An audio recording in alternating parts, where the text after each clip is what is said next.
নমস্কার। আশা করি আপনারা সবাই খুব ভালো আছেন। কুকিং অ্যান্ড মাই ভিলেজ চ্যানেলে আবারও একটি নতুন রান্নার ভিডিও নিয়ে আপনাদের সামনে চলে এসেছি। আপনারা ভিডিওটি অবশ্যই শেষ পর্যন্ত দেখতে থাকুন। আশা করি ভিডিওটি ভালো লাগবে। আর আমার রান্নার ভিডিওগুলি যদি আপনাদের ভালো লেগে থাকে তাহলে সাবস্ক্রাইব করে পাশে থাকার অনুরোধ রইল। আজকে রান্নার জন্য নিয়েছি সয়াবিন। আর এই সয়াবিনগুলো বেশ বড় সাইজের। আর গরম জল দিয়ে ভিজিয়ে রাখলে এই সয়াবিনগুলো ফুলে গিয়ে আরও বেশ বড় বড় হয়ে যায়। আর এই সয়াবিন রান্নাতে দেওয়ার জন্য আমি আলু কেটে নিয়েছি। আলুগুলোকে খোসা ছাড়িয়ে এইভাবে ছোট ছোট করে কেটে ভালো করে ধুয়ে নিয়েছি। এবার কড়াই বসিয়ে দিয়েছি। কড়াইতে দিয়ে দিচ্ছি পরিমাণ মতো কিছুটা জল। আর এই জল বেশ ভালো করে গরম করে নেব। কিছু সময় পর জল হালকা ফুটতে শুরু করেছে। এই পর্যায়ে আমি সয়াবিনগুলো এই গরম জলের মধ্যে দিয়ে দিচ্ছি।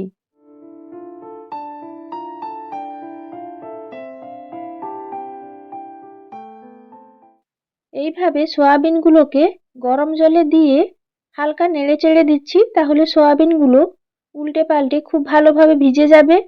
আর এইভাবে গরম জলে সয়াবিনগুলোকে হালকা ভাপিয়ে নিলে সয়াবিনগুলো খুব ভালোভাবে ফুলে যায়। আর সয়াবিনের যে একটা গন্ধ থাকে সেই গন্ধটাও আর থাকে না ভালো করে ধোয়ার পর। ঢেলে নিয়েছি একটা বাটিতে। এইভাবে গরম জলে আমি রেখে দেব কিছু সময়।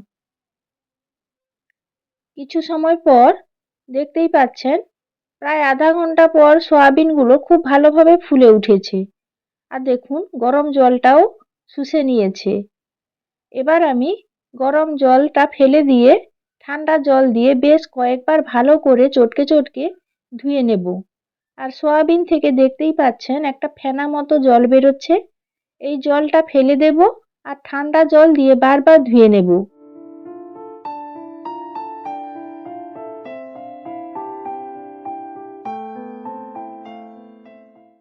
দুবার সয়াবিনগুলোকে পরিষ্কার ঠান্ডা জল দিয়ে ধুয়ে নিয়েছি। আর এই একবার ধুয়ে নিলেই সয়াবিনগুলো পরিষ্কার হয়ে যাবে। আবারও একবার ঠান্ডা জল দিয়ে বেশ ভালো করে চটকে ধুয়ে নিয়েছি। এবার হাত দিয়ে চিপে চিপে জল ঝরিয়ে একটা বাটিতে তুলে নিচ্ছি। কথা বলতে বলতে সব সয়াবিনগুলোকে ভালো করে জল ঝরিয়ে একটা বাটিতে তুলে নিয়েছি। এবার সয়াবিনগুলো বেশ বড় সাইজের আর ফুলে অনেকটাই বড় হয়ে গেছে, তাই এইভাবে ছোট ছোট করে কেটে নিয়েছি। এবার কড়াইতে দিয়ে দিচ্ছি পরিমাণ মতো সর্ষের তেল। প্রথমে আমি সয়াবিন ও আলুগুলোকে ভেজে নেব। কড়াইতে তেল গরম হয়ে যাওয়ার পর কেটে রাখা আলুগুলোকে দিয়ে দিচ্ছি। সব আলু দেওয়া হয়ে গেছে। এবার আলুর মধ্যে দিয়ে দিচ্ছি সামান্য একটু লবণ আর দিয়ে দিচ্ছি সামান্য একটু হলুদ গুঁড়ো। এবার নাড়াচাড়া করে লবণ ও হলুদ গুঁড়ো আলুর সঙ্গে বেশ ভালোভাবে মিশিয়ে নিচ্ছি। আর এইভাবে বেশ কিছু সময় নাড়াচাড়া করতে করতে আলুগুলোকে আমি হালকা ভেজে নেব।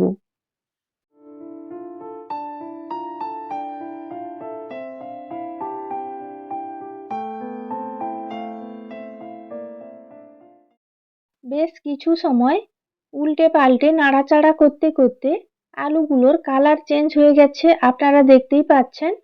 আর আলুগুলো হালকা ভাজাও হয়ে গেছে। এই পর্যায়ে এই হালকা ভাজা আলুগুলোকে আমি তুলে নিচ্ছি। আর একইভাবে আলু ভাজা তেলের মধ্যে দিয়ে দিচ্ছি সয়াবিন। আর একইভাবে সয়াবিনের মধ্যেও আমি অল্প লবণ আর হলুদ গুঁড়ো দিয়ে দিচ্ছি। লবণ ও হলুদ গুঁড়ো দিয়ে বেশ ভালো করে নাড়াচাড়া করে সয়াবিনের সঙ্গে মিশিয়ে নিচ্ছি। আর এইভাবে সয়াবিনগুলোকেও আমি বেশ লাল লাল করে ভেজে নেব। আর সয়াবিনগুলো এইভাবে ভেজে রান্না করলে রান্নার স্বাদ বেশ ভালো হয়।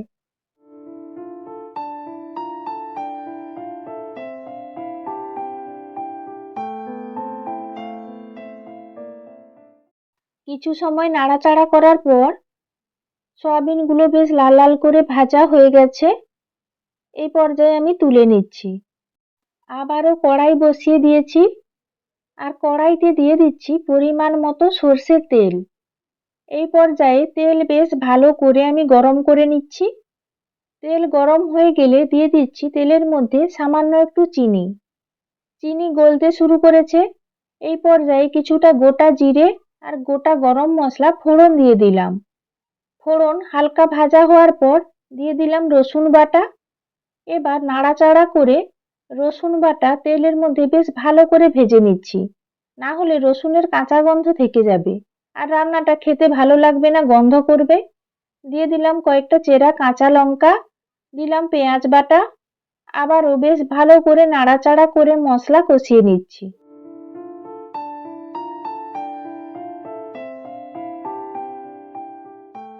পেঁয়াজ বাটা দেওয়ার পর কিছুটা কষানো হয়ে গেছে, তারপর আমি দিয়ে দিলাম আদা বাটা। আদারও একটা কাঁচা গন্ধ থাকে, তাই আদা বাটা দেওয়ার পর আবারও বেশ ভালো করে মশলা কষিয়ে নিচ্ছি, তাহলে আদার কাঁচা গন্ধটা চলে যাবে।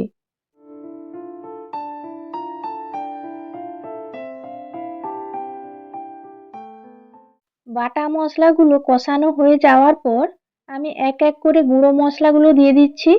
দিয়ে দিলাম পরিমাণ মতো হলুদ গুঁড়ো, ঝালের জন্য দিয়ে দিয়েছি পরিমাণ মতো লাল লঙ্কার গুঁড়ো, আর এই পর্যায়ে দিয়ে দিলাম পরিমাণ মতো লবণ। আবারও বেশ ভালো করে গুঁড়ো মশলা ও লবণ মশলার সঙ্গে মিশিয়ে নিচ্ছি। এবার অল্প জলে জিরে বাটা গুলে রেখেছিলাম, সেই জল মশলার সঙ্গে দিয়ে দিলাম। আর মশলা পুড়ে যাবে না, আর জিরে বাটার সঙ্গে মশলাও খুব ভালোভাবে মিশে যাবে।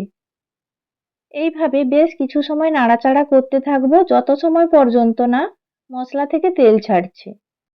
আপনারা দেখতেই পাচ্ছেন কষানোর পর ধীরে ধীরে মশলার কালারটা কত ভালো হচ্ছে। আরও কিছু সময় আমি মশলাটা কষাবো, মশলা থেকে তাহলে আরও ভালোভাবে তেল ছেড়ে যাবে। দেখুন মশলা খুব ভালোভাবে কষানো হয়ে যাচ্ছে আর মশলা থেকে তেল ছাড়তে শুরু করেছে। এই পর্যায়ে মশলা থেকে খুব ভালোভাবে তেল ছেড়ে গেছে। এবার ভেজে রাখা আলু ও সয়াবিন মশলার মধ্যে দিয়ে দিলাম। এই পর্যায়ে নাড়াচাড়া করে মশলার সঙ্গে আলু ও সয়াবিন বেশ ভালো করে মিশিয়ে নিচ্ছি, তাহলে মশলার স্বাদটা আলু ও সয়াবিনের মধ্যে ঢুকে যাবে আর রান্নাটাও খেতে বেশ ভালো লাগবে।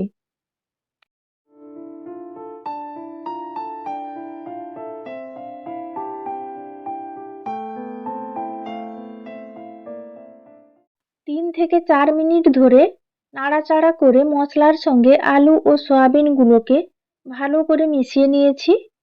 এই পর্যায়ে আমি দিয়ে দিচ্ছি পরিমাণ মতো জল, কারণ সয়াবিনও সেদ্ধ হতে কিছুটা বাকি আছে, আলুও সেদ্ধ হতে কিছুটা বাকি আছে, তাই আমি পরিমাণ মতো জল দিয়ে দিলাম। আর জল দিয়ে বেশ ভালো করে নাড়াচাড়া করে দিচ্ছি। এই পর্যায়ে তরকারি ফুটতে শুরু করলে আমি 10 মিনিটের জন্য ঢাকা লাগিয়ে দেব, তাহলে সব কিছু খুব ভালোভাবে সেদ্ধ হয়ে যাবে। প্রায় 10 মিনিট হয়ে গেছে, ঢাকনা খুলে নিচ্ছি। আপনারা দেখতেই পাচ্ছেন ঝোল অনেকটাই কমে গেছে, বেশ মাখো মাখো হয়েছে। আর যেটুকু ঝোল রয়েছে নামিয়ে নেওয়ার পর ঠান্ডা হয়ে গেলে এই ঝোল বসে যাবে। আর আলু সয়াবিন সব কিছু খুব ভালোভাবে সেদ্ধ হয়ে গেছে। তৈরি হয়ে গেছে অল্প তেল মশলায় তৈরি সয়াবিন কষা। আপনারাও বাড়িতে এইভাবে সয়াবিন কষা রান্না করুন, খেতে দুর্দান্ত লাগে। আর আজকে আমি খুব বেশি পরিমাণে তেল মশলা ব্যবহার করিনি, মোটামুটি অল্প পরিমাণেই তেল মশলা ব্যবহার করেছি। আশা করি আমার এই সয়াবিন রান্নার ভিডিওটি আপনাদের ভালো লেগেছে। আর আমার ভিডিওটি যদি ভালো লেগে থাকে লাইক, শেয়ার ও কমেন্ট করবেন।